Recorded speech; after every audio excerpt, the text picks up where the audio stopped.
Good morning, class. I'm Chanel York, and I'm going to do my peer critiques on the informative speeches that we did last week on Story Woods and Sydney Bowder. I'm going to start with Story Woods. She did her obesity, her informative speech on obesity, and I believe it was either the way to prevent it or how it happens in the first place. Was a lot of general information and facts. So you definitely did your research, Story.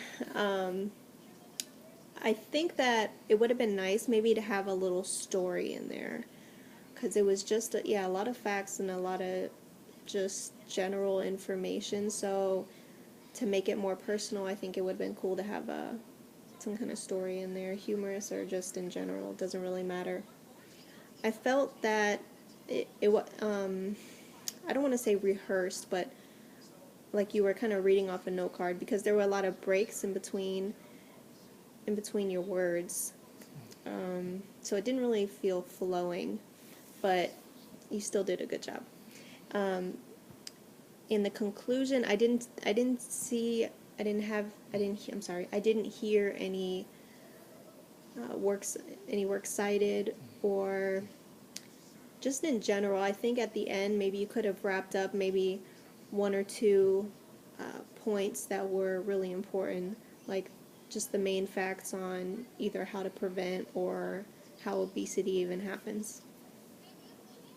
Alright, I'm going to move on to Sydney Bowder. I'm glad that you incorporated some kind of humor and you were smiling the whole time, which was great. And I think that even though you did,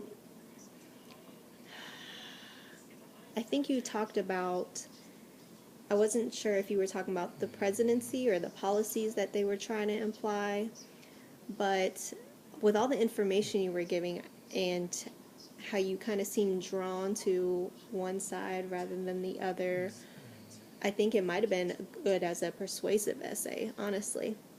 But you did have some good information, and I really think you did a great job on the points of on the argument of the way people vote.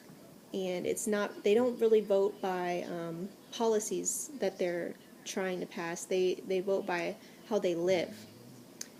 So let's see what else. Yeah, like I said, I was a little confused on, is your speech on the way that people vote or the information on the policies? So I couldn't tell if you were even reading anything. It looked like everything was from memory. So good job on that. I don't know if you actually haven't had any notes. So the connection for the audience was great, I believe. But I also didn't hear any work cited from you either. So I'm going to move on to me. I noticed that I tend to look up a lot. Like the words are just going to magically come to me, and I didn't even know that I did that. But after watching it, I realized. So try not to do that anymore. And I also place my notes to the side so you can see me glancing over in here. I'm still doing it, but I'm trying to figure out where I'm going to put my notes so it's, I don't know, maybe I need a different workspace or setup. And also, the whole video I'm sitting here clenching my hands like this, and like I was nervous, but there's nobody around me, so I don't know why I'm so nervous.